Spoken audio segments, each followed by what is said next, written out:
Pero just because may Mary Grace Piatos o kaya hindi maibigay yung identity, does not necessarily mean na ninakaw niya. There has to be evidence that would show na napunta sa kanya yung pera. Di ba? So, yun ang ibig ko lang sabihin dito. Yun yung problema kasi sa confidential funds. Nasa nicho nga. Confidential nga, pinapakailaman natin confidential nga parang relasyon. Nagsabing mag-move on na tayo sa flood control, punyeta ka!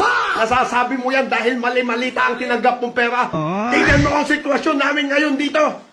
Diyos ko po, kung may maayos na flood control sana, hindi wala sana itong Agos na to dito sa aming daanan. Buisit ka!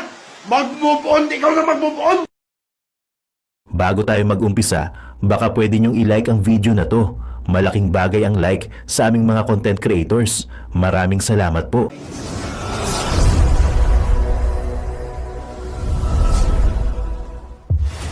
Ambush interview ho nitong si Vice President Sara Duterte at ang panayam ng Radyo Agila dito kay Attorney Ed Chico ang ating pag-uusapan dito sa video na to. Tapos isegue ho tayo sa live nitong si Attorney Ed. Pero bago lahat ng yan, isang like at isang subscribe. Masaya na ho tayo dyan sa magsusumali sa ating community mo. Join button, nandiyan lang ho. So, ayun na nga, mahala ho tayo maraming pag-uusapan dito sa video na to. Rerekta na ho kagad tayo dito kay Vice President Sara Duterte. Game. I don't see anything wrong with visiting a person. Ay ano lang para lang maintindihan nyo yung sasabihin ni VP Sara dito. Kasi kini-question ho siya ng mga Talyanista sa Imada na kung saan bakit binisita ni VP Sara itong si Rodante Marcoleta? Bakit binisita niya itong si Mike Defensor? Ba't puro mga nakakulong ang mga binibisita niya si Pastor Kibuloy binisita? By the way, speaking of Pastor Kibuloy, nagsumiti na daw ho ang Estados Unidos na formal na request para i-extradite itong si Pastor Kibuloy sa Estados Unidos. Naku, malaking problema ho ito. Kasi nga ho mga kababayan, isa ho sa mga motibasyon ng administrasyon na to kung bakit isinusulong ho nila yung pag-extradite na yan kay Pastor Kibuloy. Una sa lahat, isa ho siya sa mga kilalang taga-suporta ng mga Duterte. Ngayon, kung sakaling pumalyaman itong impeachment na to at yun ang nangyayari, isa ho sa mga makakatulong itong si Pastor Kibuloy sa magiging kampanya ng kung sino mga makakasama ni VP Sara at si Vice President Sara Duterte mismo. At yan ho ay talagang masyadong lantarang pang-aabuso na ho ito sa karapatan ng ating mga kababayan. Diba? Kung meron man siyang kinakaharap na kaso sa Pilipinas, sitisin muna natin siya dito. Bakit natin ibibigay sa mga banyaga? Diba? Balita nga ho natin, nag-dismiss na yung mga kaso ni Pastor Kibuloy dyan sa Amerika. Tapos bigla-bigla merong ganito. Ano ho ito? Hito tactics ng administrasyon. Dahil nga, hindi ho nila mapapaniwala ang ating mga kababayan diyan sa mga aligasyon nila sa impeachment trial kay VP Sara, i-divert na lang natin ang atensyon ng ating mga kababayan dito naman kay Pastor Kibuloy. At ano ho yan, talagang yung panggigipit ng administrasyon na to, nakikita ho nating mas titindi pa sa mga susunod na buwan, linggo, taon. Maganda lamang ho kayo, mantakin yung 4 na Marines na ho ang naligawan nila at di umano, base sa ating balibalita, nabayaran daw ho yung mga yan ng 22 to 25 million kada ulo. Eto, unahin na ho muna natin itong kay VP Sara. Sa deprived of liberty. Noong ako ay mayor pa, bumibisita ako dito sa Maa City Jail. Nagdadala kami ng mga regalo at tinatanong namin sila kung ano yung mga pangangailangan nila. Sa amin, sa Office of the Vice Mayor, sa amin, sa Office of the Vice President, meron kaming mga Thanksgiving na ginawa namin sa loob ng mga jails, tulad noong pagbisita namin sa Bacolod City. So, wala ako nakikitang masama sa pagbisita sa mga tao tulad ni PRD at iba pang mga nasa loob ng detention na wala akong nakikita na masama sa pagbisita kay Arnie Teves, kay Pastor Kibuloy, as I said, President Duterte, Senator Rodante Marcoleta, Senator Jinggoy Estrada, and Mike Defensor, kasi kilala ko naman sila. And I think kaibigan ko sila. Hindi ko lang alam kung kaibigan nila ako, pero sa tingin ko naman kaibigan ko sila. Nagkapobya na ako itong si Vice President Sara Duterte. Nagkapobya na ako sa mga kaibigan. Ito sinasabi ko sa iyo. Kami dito sa PH Update, kahit anong mangyari, kaibigan ka namin. At alam ko, kaibigan mo rin naman kami. At yung mga individual na yan na binanggit mo, ako na sisiguro sa iyo na kaibigan ka ng mga yan. And dapat tayo magpakita ng empathy sa mga tao and sympathy sa mga tao na deprived of liberty. Kasi I can only imagine yung hindi yung physical na prison, but yung hindi ka na malaya na magawa kung ano yung mga normal at ordinaryong ginagawa mo sa buhay. So, let's give sympathy and empathy sa mga PDLs. Ano yung napag-usapan niyo, VP? Pinayuhan niyo kasi. Wala, uy, ginoo ko, ako pa'y mupayo kay Senator. You know, ang sinabi ko lang sa kanila doon ay kung ano yung para sa bayan, yun ang gawin ninyo. Yun ang message ko sa kanila sa loob. Sabi ko, magpakatatag at kung ano yung para sa bayan, yun ang gawin ninyo. I don't see anything wrong. Ito, nagtanong ko tayo kay kaya wala rin kami nakikitang mali sa ginawa mo, VP. Yung mga merong nakikitang mali diyan sa ginawa mo na yan, yan yung mga insecure sa'yo. Di ba? Natatakot ho sila sa 2022 ng mga to, masyadong mga praning. Huwag kayo masyadong mga praning, di ba? Si VP Sara, ano na yan, sure ball na yan. Sa 2028, magiging presidente yan. Ano yan kumbaga, dati Pangulo Rodrigo Duterte, sino ba na, makakaisip na mananalo siya, di ba? Walang ano yan. Pag ikaw nakatakda kang maging pangulo nitong bansa na to, kahit sino pang humarang dyan, magiging presidente ka sa ayaw sa gusto mo. Pag nakatakda kang maging pangulo, magiging pangulo ka. Kahit na gamitin nila lahat ng kasamaan sa Pilipinas, magiging presidente ka.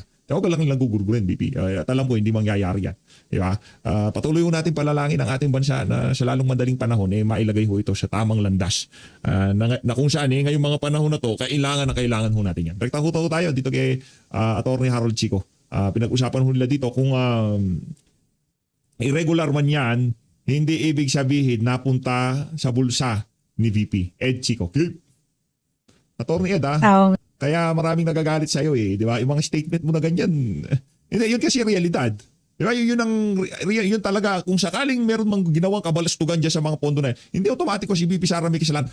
Ano yan kumbaga for the sake of argument. Di ba? Hindi merong nangyari kalukuhan sa mga pondo. For the sake of argument, sige, pagpalagay na natin.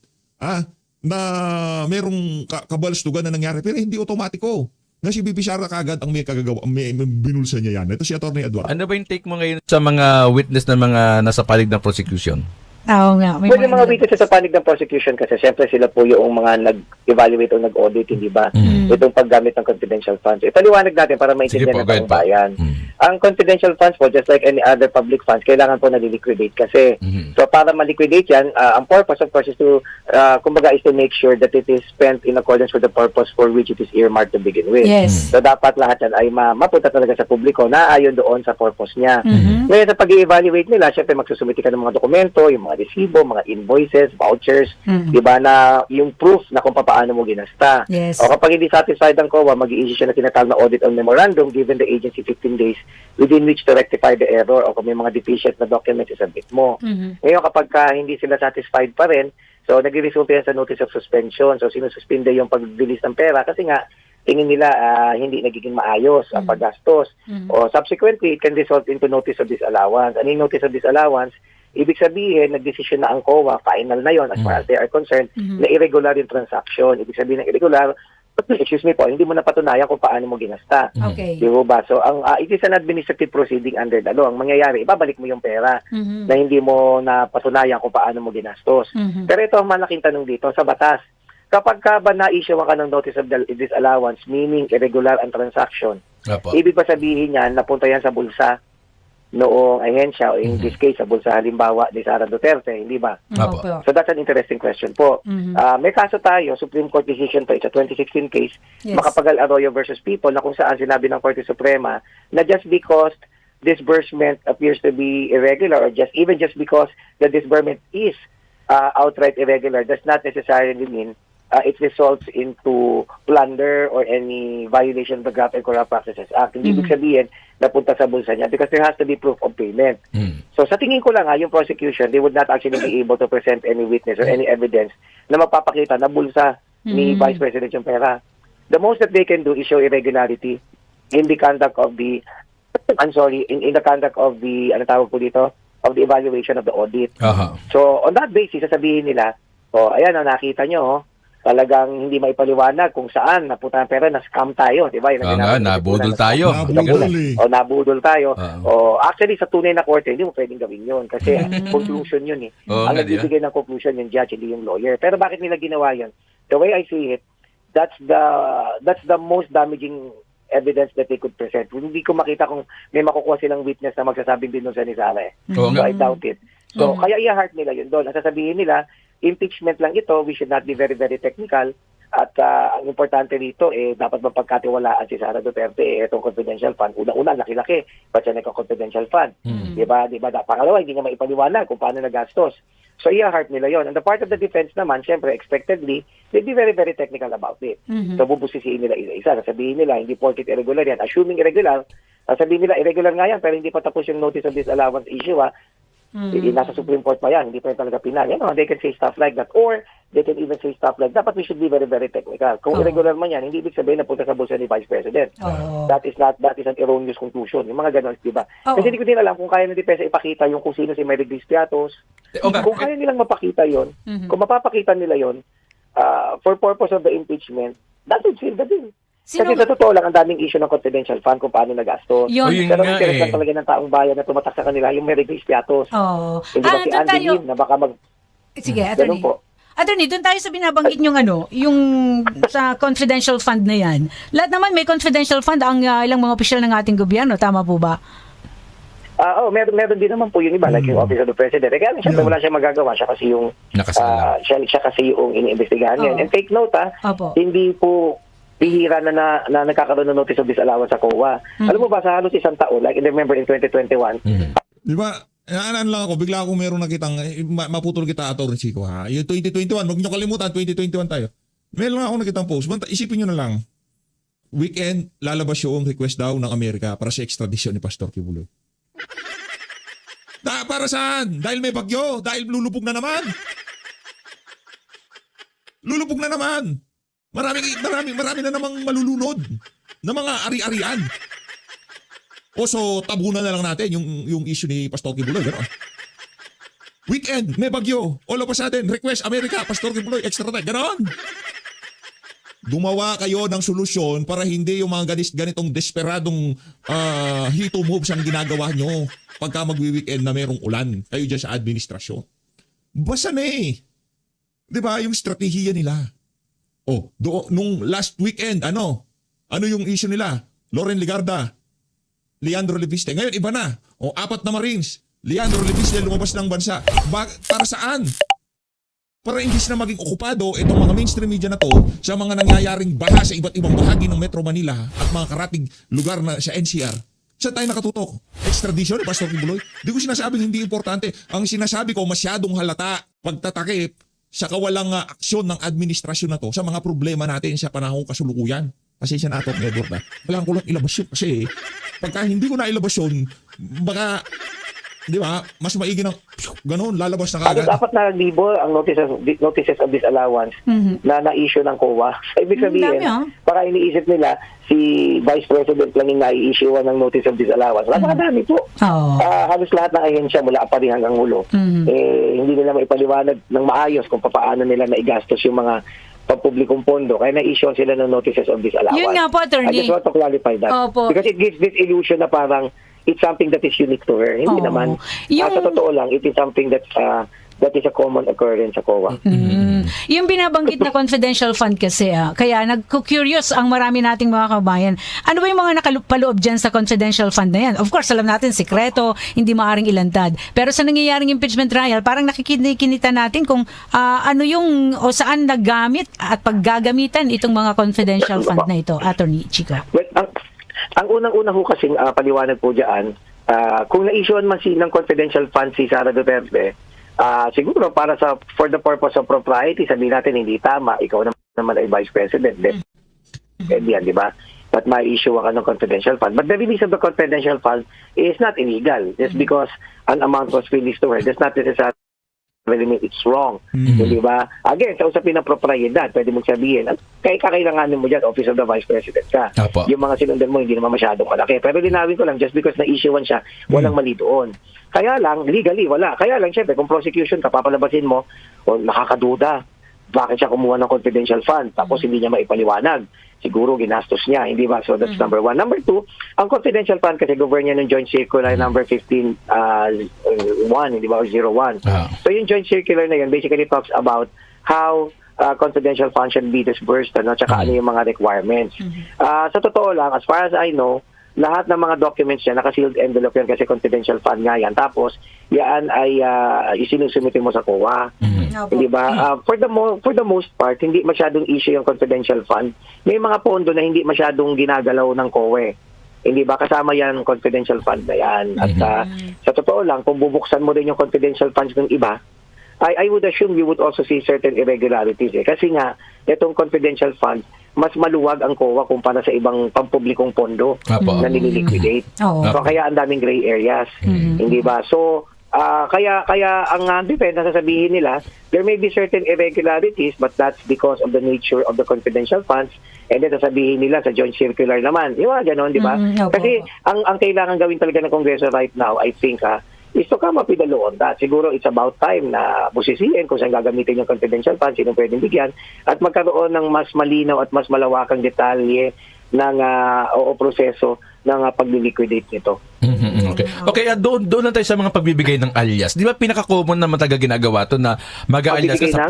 Yung mismong alias, pangalan ba? Ito si Emergis Piato, si Andy Lim. Di ba parang common na yan kapag confidential ang pinag-uusapan? Kasi hindi mo naman pwedeng ilalahad yung tunay na pagkatao ng isang tao, lalo pa nga ang kanyang gagawing mga pagtatrabaho, maselan. Lalo, mayroong kinalaman sa ating mismong national security. Well, that is a valid argument. In fact, I remember nung budget deliberation ng dating ombudsman si Martires, and he was also asked about his confidential funds. So yun din ang sinabi niyang kadahilanan na there's a reason why you call it confidential funds because you cannot actually divulge the identities of certain people. So kaya ang mangyayari dyan, yun ang pangangatawanan halimbawa ng depensa, no? Kasi ang mangyayari kasi dito, sir, sa totoo lang, impeachment to Hindi naman to technically kaso sa korte. So talagang optics ito. Kaya kung pansinin mo, di ba, itong prosecution, yun lang paggagamit ng word na scam, nabudol tayo, di ba, hindi tama sa isang vice presidente na mabigyan ng confidential fund. So these are actually meant to disparage her, hindi ba, to give the public the impression na meron siya kamalian. But on the part of the defense nga, they will actually go very, very technical on this. So they could say, for example, that people like Mary Grace Piatos, their identity should not be revealed. Hindi ba? Na wala kayong ebidensya na napunta to sa bulsa ni Vice President Sara Duterte.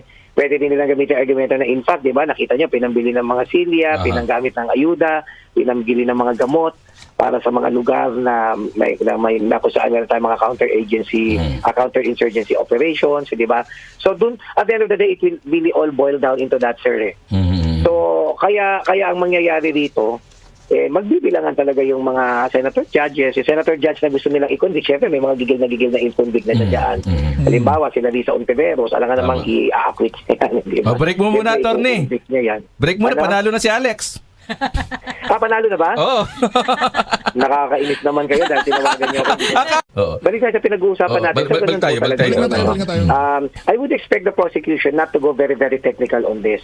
Because I think they would not actually be able to prove other things. Lalo na yung usapin na napunta ba kay Sara Duterte yung pera. They will always harp on implication, presumption. Naalala mo yung witness nila, si Wamil, sabi niya na nagkaroon daw ng presumption. So actually, siya lang ang nagsabi noon kasi if you look at the law, very clear naman ang Supreme Court na sinabi na kapag irregular ang disbursement, para sa administrative proceeding lang yun. But it does not create any presumption na ninakaw niya yung pera kasi it requires other pieces of evidence. Lahat na lang ho ng abogado na non-partisan pagka sinalansan niyang mga nangyari diyan sa impeachment nung nakalipas na linggo. Ganyan ho ang kanilang kartada, ganyan ho ang kanilang pag-aanalisa. Hindi automatic may kasalanan si BP Sara. Yung tipong yung mga banat nitong ni Kapunan na nabudol. Di ba? Walang ganon. Ayaw. To do that. Kaya ang madalas nangyayari sa karanasan ko kasi po kinakahawak na po ng ganyang kaso ng notice of disallowance. So ang nangyayari diyan, kapag may COA finding, sa tingin ng COA, kaduda-duda talaga. So pwede nilang i-coordinate siya sa ombudsman para pag-aralang maigi kung pwedeng magresulta sa kasong kriminal.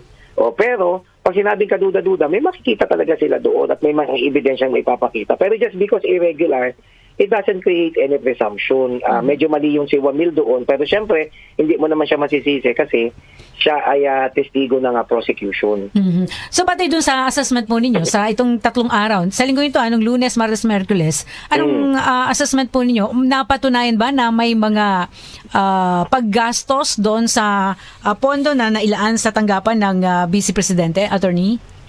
Ay, hindi. Base doon sa mga dokumentong ipinakita, mukhang may mga hindi maipaliwanag, medyo irregular nga, hindi ba? Opo. At, pero kasi nga may notice of disallowance na nga eh. So, ibig sabihin, they really find it irregular. So, yung this permit is irregular. That's a given naman eh.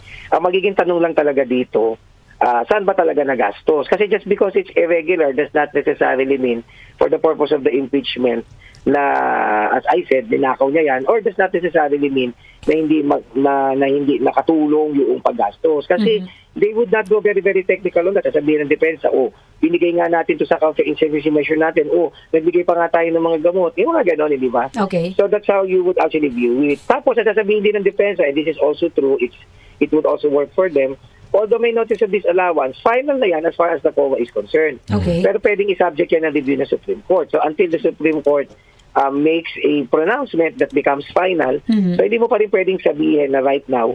So kumbaga irregular siya in the sense that the COA's findings would say so, but not really irregular in the sense that it's final because may mga decision ng Korte Suprema na na-overturn din yung mga notices of disallowance na isinagawa ng COA. At may mga desisyon na ganyan. Na desisyon nga ng pinakamataas na korte sa ating bansa. Sa patabang batayan yun, Attorney, yung mga disallowance, irregular na nabanggit. Hindi kagaya nga ng sinasabi ko, i-heart talaga yan ng prosecution. Yun ang sasabihin nila, napudol nga tayo, hindi ba?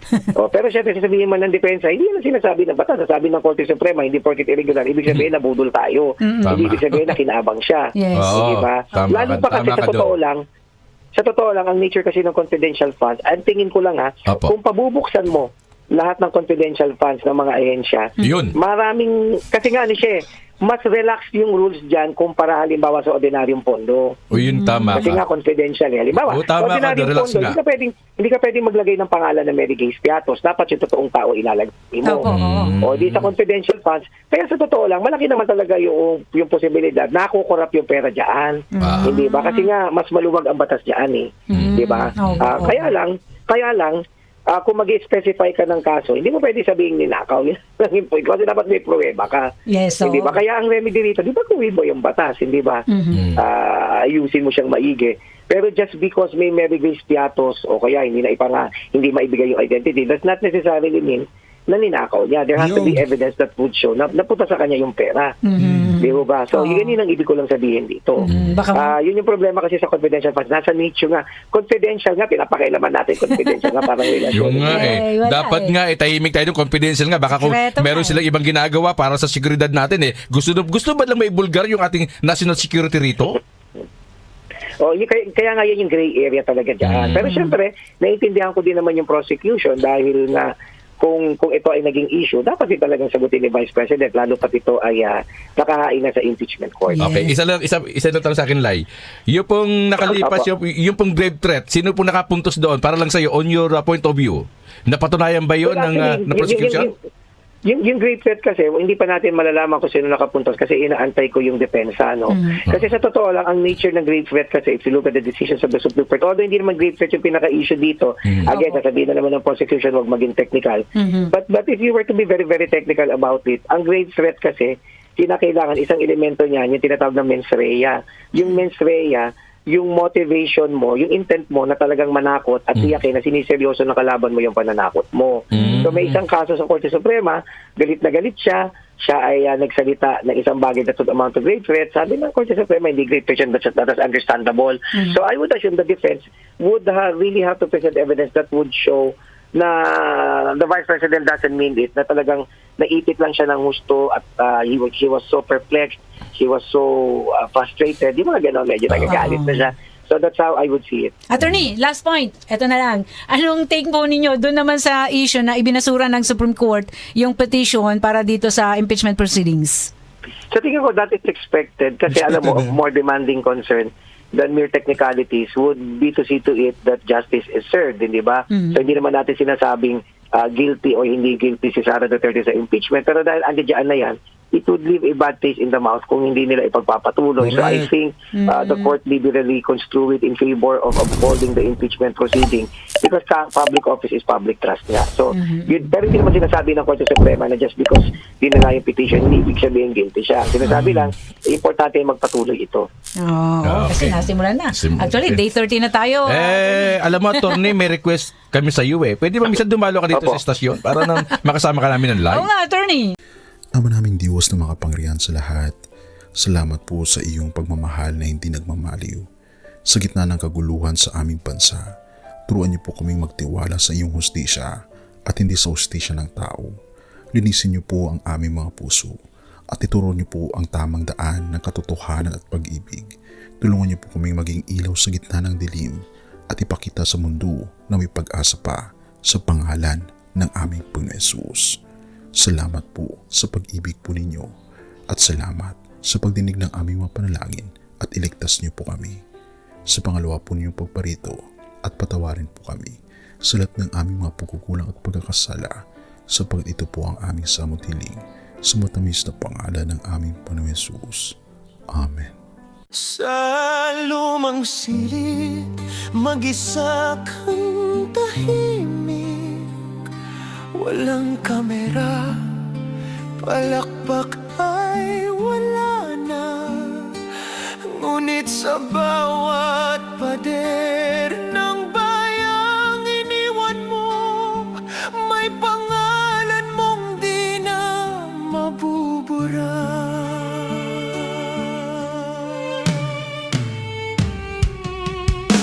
Minsan kang naging balikat ng mahihina, kalaban ng takot, kakampi ng masa.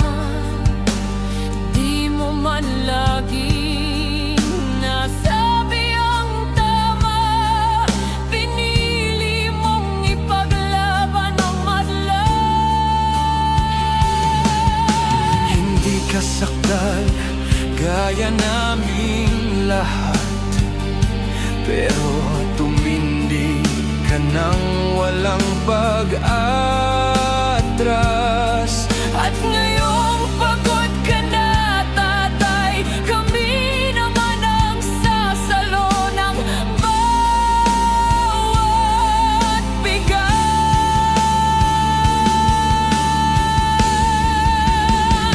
Hanggang sa dulo, ikaw ay mahal. Kahit papagod na ang iyong katawan, tatay, salamat sa iyong paglaban. Ngayon, kami naman hanggang sa dulo. Di ka namin iiwan. Ang kwento mo'y dala ng bayan.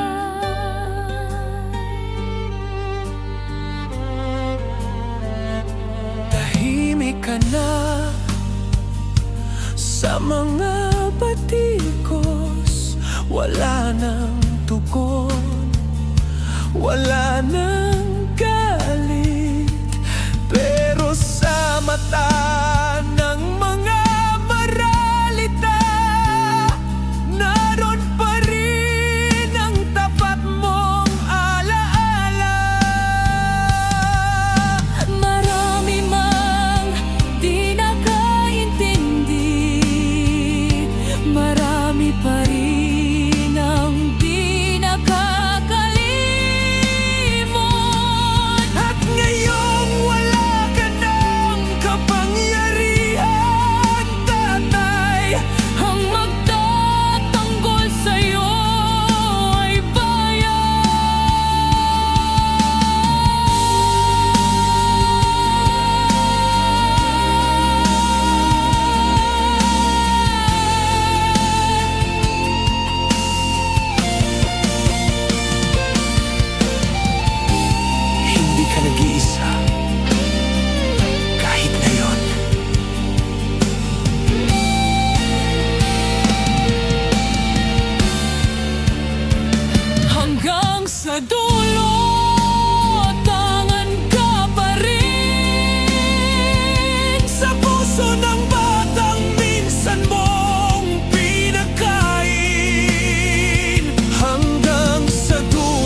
ang puso ng masa.